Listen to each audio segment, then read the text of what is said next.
Brought to you by Agilus Diagnostics.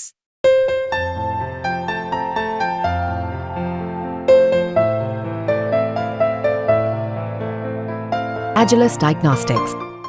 तो आदाब, नमस्कार, गुड इवनिंग, सत श्रीकाल। एक बार फिर आप तमाम लोगों का स्वागत है क्राइम तक की कहानी के इस एपिसोड में। उम्मीद है पूरी फैमिली अच्छी होगी, अपना और अपनों का ख्याल रख रही होगी। यूपी में पिछले कुछ दिनों से एक एनकाउंटर को लेकर बाजार गर्म है। लगातार सुर्खियां बटोर रही है ये एनकाउंटर। इसको लेकर राजनीति भी हो रही है। विपक्षी दल ये इल्ज़ाम लगा रहे हैं कि यूपी पुलिस जब एनकाउंटर करती है तो वो ज़ात और धर्म को देख कर करती है। और इस एनकाउंटर को ख़ास तौर पर जिसकी आज कहानी सुनाने जा रहा हूँ, वहाँ हमारी टीम भी पहुँची आज तक की। संतोष शर्मा, हमारे बड़े होनहार क्राइम रिपोर्टर, वो उस घर तक गए और उस घर में जाने के बाद और इस एनकाउंटर की पूरी एफआईआर को पढ़ने के बाद और साथ में इस एनकाउंटर के बाद अगले 4-5 दिनों तक जो कुछ हुआ उसकी सच्चाई सामने आने के बाद ये एनकाउंटर सच में अपने आप में बहुत सारे सवाल खड़े करता है। हमेशा एनकाउंटर को लेकर सवाल उठते रहे, ये कोई नई बात तो है नहीं। मैंने आपको कई एनकाउंटर की ऐसी कहानी सुनाई है, लेकिन आज की जो एनकाउंटर और इसकी जो कहानी है, इसमें यूपी पुलिस इस तरीके से अपनी जांच करेगी, एफआईआर दर्ज करेगी और फिर सारी चीज़ों को एक एक कर जोड़ेगी कमज़ोर कड़ी के तौर पर, मतलब सोच से परे की चीज़ है। लेकिन ये सब कुछ हुआ इस एनकाउंटर में। इस कहानी की शुरुआत होती है 28 अगस्त को। सुल्तानपुर में एक ज्वेलरी शॉप पर डाका पड़ता है।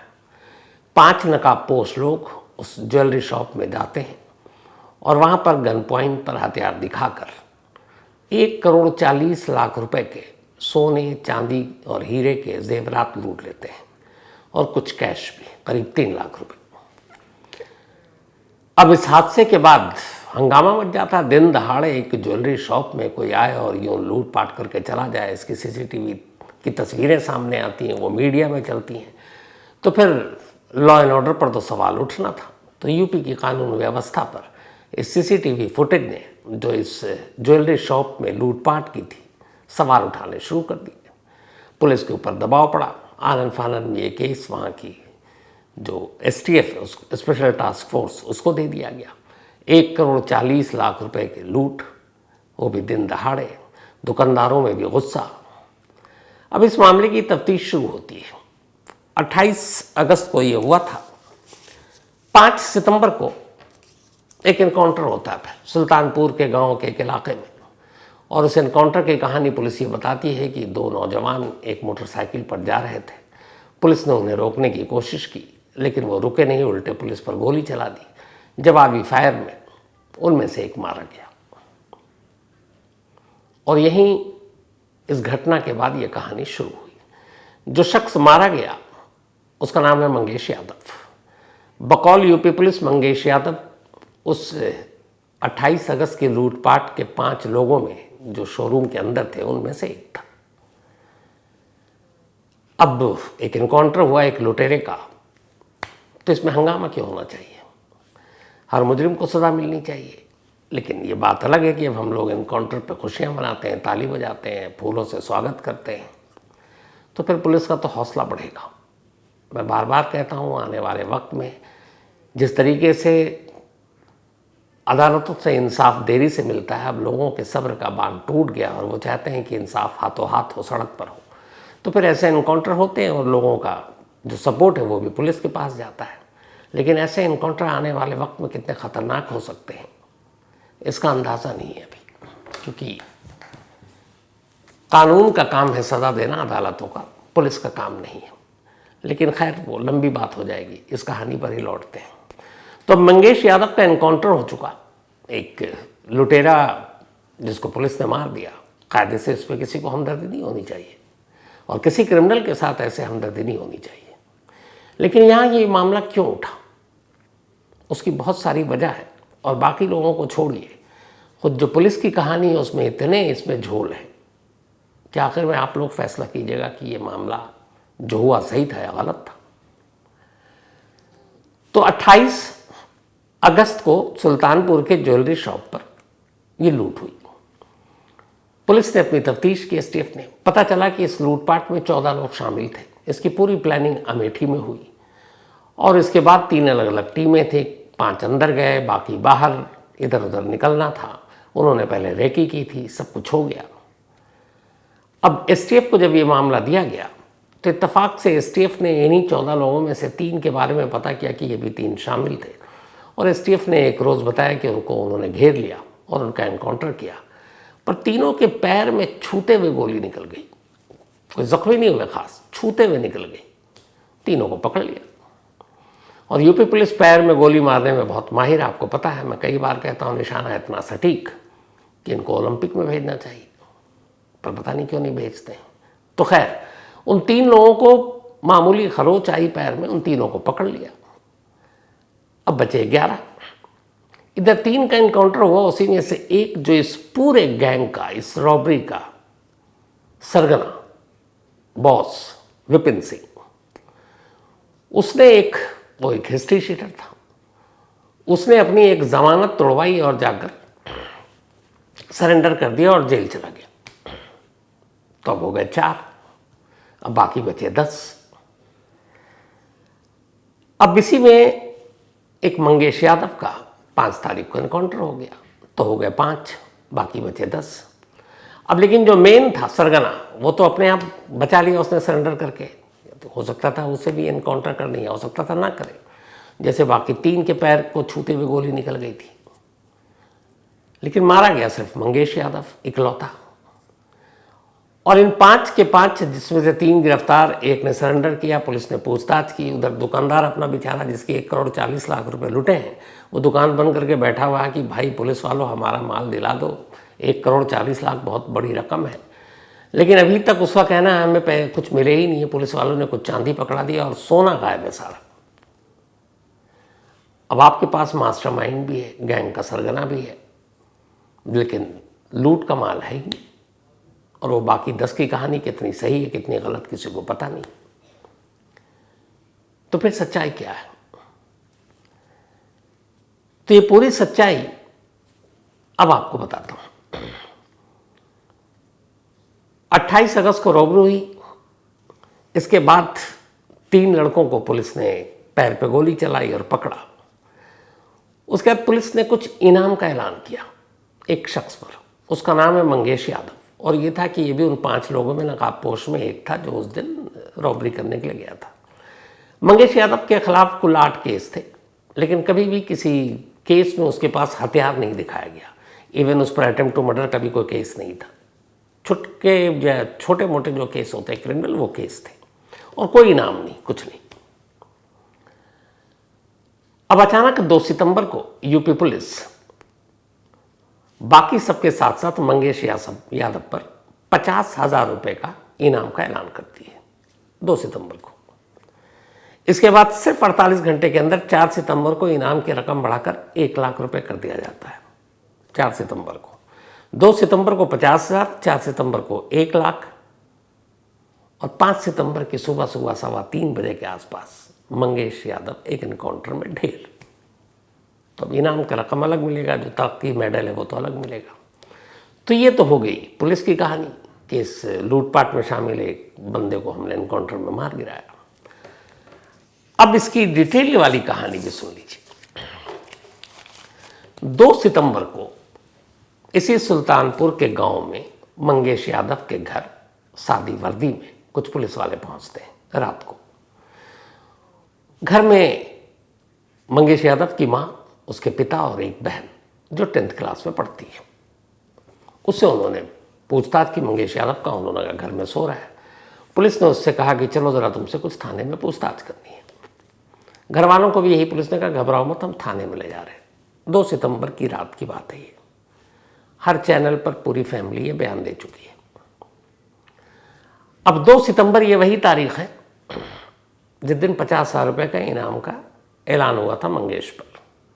अब 3 बीतता है 4 की दोपहर होते होते मंगेश पर 1 लाख का इनाम हो गया।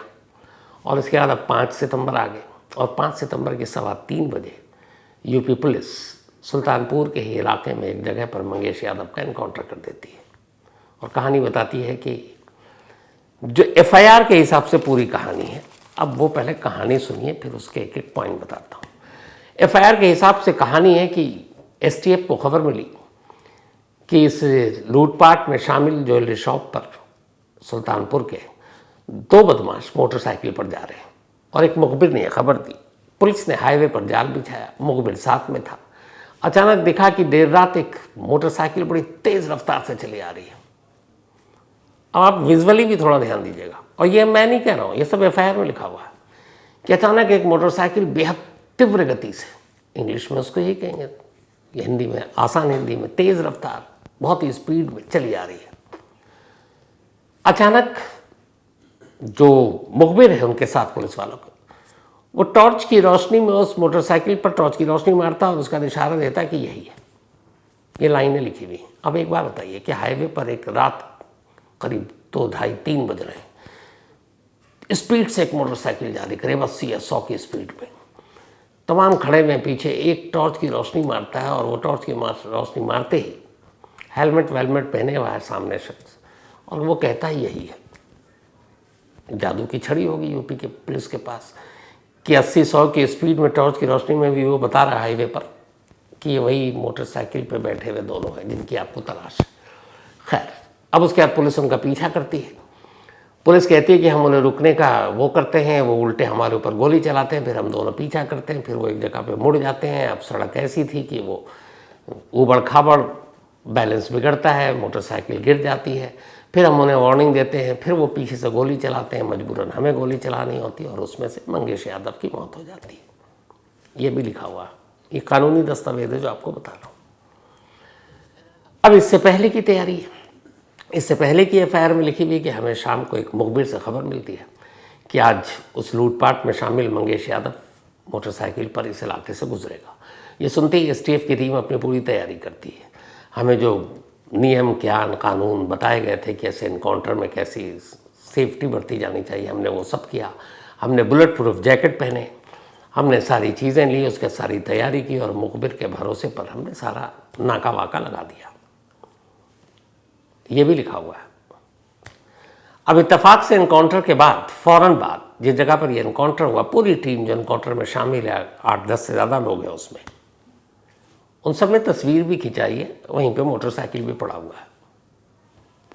अब उस तस्वीर में जो इस ऑपरेशन के इंचार्ज एनकाउंटर के मिस्टर शाही हैं, वो भी खड़े हुए हैं बीच में सेंटर में, मुस्कुराता हुआ चेहरा है। एनकाउंटर हुआ, उन्हें पता है इनाम भी है, तरक्की भी हो सकता है, मेडल भी मिल सकता है, तो वो भी हैं, सब खड़े हुए हैं। वो तस्वीर मैं कहूँगा दीपक को दिखाएं आपको। उस तस्वीर में उन इंचार्ज समेत, जिस ऑपरेशन के इंचार्ज है मिस्टर शाही, और बाकी 3 ऐसे लोग हैं जिन्होंने जूते तक नहीं पहने हुए, चप्पल पहने हुए। अब एक बात बताइए कि आप एक एनकाउंटर पर जा रहे हैं, आपको पता है चेज़ करना पड़ेगा, दौड़ना पड़ेगा, भागना पड़ेगा, और यहाँ पे भी चेज़ हुआ है, आप चप्पल पहन कर निकल लेंगे? भैया आप तैयारी करते हैं, घंटों इंतज़ार करते हैं कि कब खबर आएगी, कैसे जाएंगे, आप उस वक्त एकदम पूरी तरह से रेडी होते हैं। यहाँ ऐसे लग रहा है जैसे सैर करने निकल रहे हैं, चलो चप्पल पहनते हैं और निकल लेते हैं, और वहाँ जाकर उन्होंने किया। अब जो दूसरी तस्वीर इसी तस्वीर में है कि हम सब ने बुलेट प्रूफ जैकेट पहना, क्योंकि सामने से भी हमला हो सकता है। बुलेट प्रूफ जैकेट नदारद है, हो सकता है इनकाउंटर के 1-2-3 मिनट बाद इन्होंने गर्मी लगी हो, जैकेट उतार दिया हो, लेकिन न किसी के हाथ में है, न उस फ्रेम में कहीं पे पड़ा हुआ है, जैकेट भी नहीं है, जबकि एफआईआर में सब कुछ लिखा हुआ है। ये कैसे मुमकिन? तीसरा, जिस मोटरसाइकिल पर यह एनकाउंटर हुआ, कमाल देखिए, और इत्तेफाक सब यूपी पुलिस के साथ ही होता है। 5 सितंबर की सुबह जिस बाइक पर, ये मोटरसाइकिल पर एनकाउंटर हुआ, जिस पर बैठा हुआ था मंगेश यादव, ये एक सुल्तानपुर के ही अस्पताल से चोरी हुई थी। एक शख्स अपने किसी बीमार रिश्तेदार को लेकर अस्पताल गया, उसने दोपहर को बाइक अस्पताल के बाहर पार्किंग में लगाई, बाहर आया तो देखा बाइक गायब, चोरी। और ये चोरी जो हुई थी, ये हुई थी इस एनकाउंटर से और इस हादसे से करीब 9 दिन पहले। 9 दिन हो गए उस मोटरसाइकिल को चोरी हुए हुए, लेकिन उस मोटरसाइकिल की चोरी की पहली रिपोर्ट कब लिखी जाती है? 28 अगस्त को, जिस दिन सुल्तानपुर में उस ज्वेलरी शॉप पर डाका पड़ा 1,40,00,000 का। डाका पड़ने के 8 घंटे के बाद इस मोटरसाइकिल की चोरी की रिपोर्ट पहली बार लिखी जाती है, जो 9 दिन पहले चोरी हुई थी हॉस्पिटल से। 9 दिन तक जिसकी मोटरसाइकिल उसने भी रिपोर्ट नहीं लिखाई, पता नहीं, उसे शायद ज़रूरत नहीं होगी बाइक की, बहुत पैसे होंगे उसके पास। लेकिन इत्तेफाक देखिए कि इधर डाका पड़ा, इधर 8 घंटे के बाद उसी मोटरसाइकिल की चोरी की रिपोर्ट भी दर्ज हो गई। डाके के 8 घंटे के बाद, जो 9 दिन पहले चोरी हुई है। और इत्तेफाक से जिस मोटरसाइकिल पर मंगेश यादव को पीछा करके गोली मारी गई, इनकाउंटर किया गया, वो उसी मोटरसाइकिल पर था। इत्तेफाक कहेंगे या कमाल कहेंगे। अब फैमिली वाले कह रहे हैं कि 2 सितंबर की रात सादी वर्दी में आकर पुलिस वाले एक नहीं उन तीनों को बता कर गए कि हम इसे पूछताछ के लिए ले जा रहे हैं। तो फिर इसका मतलब ये हुआ कि 2 सितंबर से 5 सितंबर तक मंगेश यादव पुलिस के कब्जे में था। जब 2 सितंबर को पहली बार 50,000 का इनाम डिक्लेयर किया गया और उसके बाद 4 सितंबर को, तब 4 सितंबर जब 1 लाख किया गया, तब भी मंगेश यादव पुलिस के कब्जे में था। और उसके बाद फिर रात को ये इनकाउंटर हो गया। इलाहाबाद हाईकोर्ट के एक सीनियर वकील समेत बहुत सारे लोगों ने इस इनकाउंटर की जांच कराने की मांग की है। लेकिन सवाल यह है कि क्या यूपी सरकार इस इनकाउंटर के मामले की जांच करा दे किसी से, तो सच्चाई सामने आ जाएगी। सीबीआई को दे दें तो भी सच्चाई पूरी तरह सामने आ जाएगी। तो फिर हल क्या, किस पे भरोसा, किसी पे तो करेंगे आप ना, तो है। इस मामले की जांच या तो सीबीआई को दें या फिर यूपी ही सरकार कोई टीम बनाए। लेकिन ये सुप्रीम कोर्ट के किसी जज के गाइडेंस के अंदर, उस जज की निगरानी के अंदर इस पूरे केस की जांच हो, इसको मॉनिटर किया जाए। क्योंकि सुप्रीम कोर्ट के जज की निगरानी में अगर होगी तो सुप्रीम कोर्ट को भी, जज को भी सुप्रीम कोर्ट में रिपोर्ट देनी होगी, तो तभी सच्चाई सामने आ सकती है। वरना इतने इनकाउंटर हुए, आपको भी पता है कितनों की रिपोर्ट आई। अभी अतीक असद वाली भी आ चुकी है, और भी पता नहीं कितने, तो हम लोग तो पता भी नहीं चलता क्या क्या हुआ है। लेकिन यहाँ मंगेश यादव के इस इनकाउंटर में ये जो सारी चीज़ें हैं, पुलिस वालों का चप्पल में ही निकल लेना, मोटरसाइकिल की चोरी की रिपोर्ट डकैती के 8 घंटे बाद रिपोर्ट दर्ज कराना जो 9 दिन से गायब है, 2 दिन पहले घर से उठाकर ले जाना, घर वाले इस बात के गवाह हैं। सोमवार को रात 2 बजे पुलिस आई थी, जो इधर से आई थी पुलिस, कैसे आई थी? पीछे से आई थी। अच्छा, उधर पीछे से। हाँ, पीछे से आई थी। तो वो बोली, पहले भाई बाहर सोया था, मम्मी हम अंदर थे। तो वो बोले कि पहले आए 1-2। कहाँ सोया था ये? इधर पे इसी झोपड़ी के बाहर सोया था। तो वो बोले पहले उसको 1-2 झापड़ मारे, फिर उसको पकड़ ली। तो हम लोग पूछने लगे आप कौन है? तो बोले कि हम पूछताछ करके इनको लेकर जा रहे हैं, पूछताछ करके छोड़ देंगे। तब हम लोग भी कुछ था करने की कोशिश की। तो वो महिला जो थी वो बोली तुम लोग ज़्यादा बोलोगी तो तुमको मारेंगे भी। और तब हम लोग एकदम शांत हो गए। तब आए घर में, बोले कि ताला खोलो। तो हम बोले रुको खोलते हैं। तो बोले कि खोलो नहीं तो हम तोड़ देंगे। जब खोले तो अंदर गए, पूरा घर तलाशी लिए तो कुछ नहीं मिला। भाई का फ़ोन मिला, वो फ़ोन ले लिए। तब हमारा भी फ़ोन ले लिए जो कि पापा दिए थे हमें पढ़ने के लिए। तब वो पहले से फ़ोन लेकर रख लिए। जब जाने लगे तब फ़ोन दिए और वो कुछ वीडियो भी बनाए। नहीं, तो वो जो फोन जो लिए थे, भाई वाला तुम्हारा वाला, वो दोनों वापस किए कि एक वापस? नहीं, बस एक वापस की, जो कि हमारा था। वो किसी से बात किए तब हमारा फ़ोन दिए। अच्छा, भाई वाला फोन कहाँ रखा था? वो लेकर चले गए, अभी नहीं दिए। हाँ, वो तब से वहीं था। हाँ। और फिर उसके बाद फिर क्या हुआ, कब पता चला आप लोगों को? हम वही लेकर गए थे। तब कुछ जब लेकर जाने के बाद भी वो लोग आ रहे थे ताकि उन लोग को लगे ना कि हम पकड़ लिए हैं, हम अपने अंदर रखे हैं।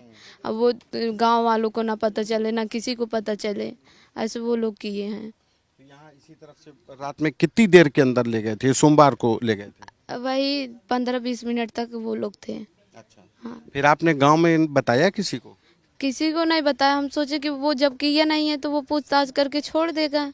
तो वो भी नहीं डर रहा था ना कि हम किए नहीं है तो हम किस लिए जाएंगे, ऐसे वो कि बोला। वो घर पे ही सो रहा था? हाँ, वो घर पे ही था। और फिर आप लोगों को कब जानकारी हुई? जब उसकी डेथ हो गई तब। किसने बताया?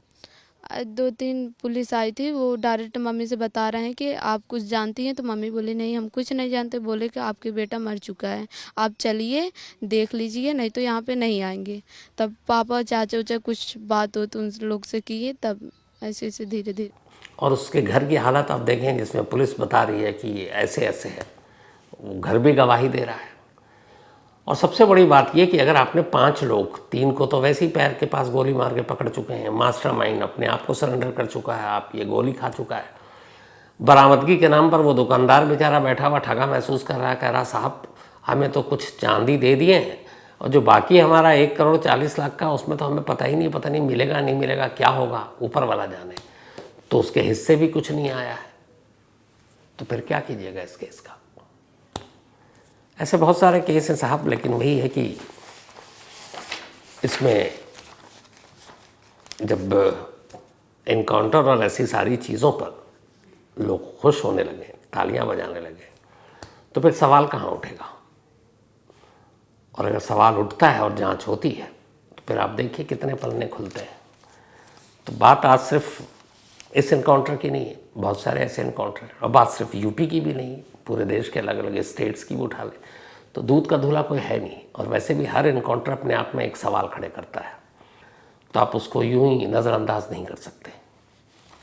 तो कई लोगों ने इस इनकाउंटर को लेकर कहा था कि इस पर आप कुछ बताइए, और मैं कोशिश करूंगा इस कहानी के बीच में जो घर वालों ने कहा है कि कैसे ले गए या फिर वो तस्वीरें, वो सारी चीज़ें आप देखिएगा तो बेहतर आप जज कर पाएंगे। और जब जज कर ले तो फिर खुद ही फैसला कीजिएगा कि ये है क्या, ये था क्या। क्योंकि आप सबको भी तो सोचना चाहिए और डिसीजन लेने का आपके पास भी राइट है, जैसे वोट देने का हक है। तो और पढ़े लिखे फैमिली, पूरी क्राइम तक फैमिली मेंबर है, तो ज़रूर सोचिएगा इस एनकाउंटर को लेकर। तो फिलहाल इस एनकाउंटर में इतना ही, लेकिन ये ख़त्म करूं उससे पहले वही अपना सिलसिला। आज राहुल कुमार का जन्मदिन है, तो हैप्पी बर्थडे राहुल। और ये अमृता सिन्हा जी के हस्बैंड हैं और भेजा है इनकी बिटिया अस्मी सिन्हा ने। तो राहुल साहब इस वक्त हैदराबाद में हैं, लेकिन अमृता जी अपनी बिटिया अस्मी के साथ लंदन में है। तो दोनों जन्मदिन के दिन अलग अलग हैं, पर कोई बात नहीं, जल्दी आप लोग फिर साथ होंगे। निदा शेख, इनका भी आज बर्थडे है, तो हैप्पी बर्थडे निदा। और ये अमीर शेख ने भेजा, उनकी वाइफ है निदा, पुणे से। साथ ही महक खान, इनका भी जन्मदिन है, तो हैप्पी बर्थडे महक। और ये अमीन खान की बिटिया है मेवात से। नेहा सिंह राजपूत, इनका भी जन्मदिन है, तो हैप्पी बर्थडे नेहा। और विजय कुमार बारले ने भेजा है। साथ ही बलविंदर कौर और पवित्र सिंह, इन दोनों की मैरिज एनिवर्सरी है, आप दोनों को बहुत बहुत बधाई मुबारक। और ये भेजा है हैरी ढींढसा ने, इनके पेरेंट्स हैं बलविंदर जी और पवित्र जी।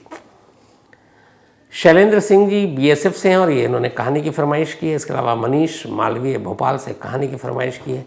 Tabrez Sheikh, thank you so much इतने सारे प्यार के लिए। और इन्होंने लिखा है, हालांकि मजाकिया है लेकिन सुन लीजिए आप भी, कि संडे को जब ये कहानी मिस करते हैं तो इनको कभी कभी मन में आता है कि ये मुझे किडनैप कर लें और फिर कमरे में 2 कुर्सियाँ हो, एक कुर्सी पर मुझे बैठा दें और कहें चलो अब कहानी सुनाना शुरू करो। किडनैपिंग इन्होंने प्यार से बोला, लेकिन आपके इस प्यार के लिए तबरेज साहब थैंक यू सो मच। और विनय राज पटना से थैंक यू सो मच आपके उस मेल के लिए। ऊपर वाले से ही दुआ, आप हमेशा अच्छे रहें, खुश रहें। तो कहानी में आज इतना ही। अब आपसे मुलाकात होगी कल रात 9 बजे किसी नई कहानी के साथ। तब तक अपना और अपनों का ख्याल रखिएगा। Thank you very much.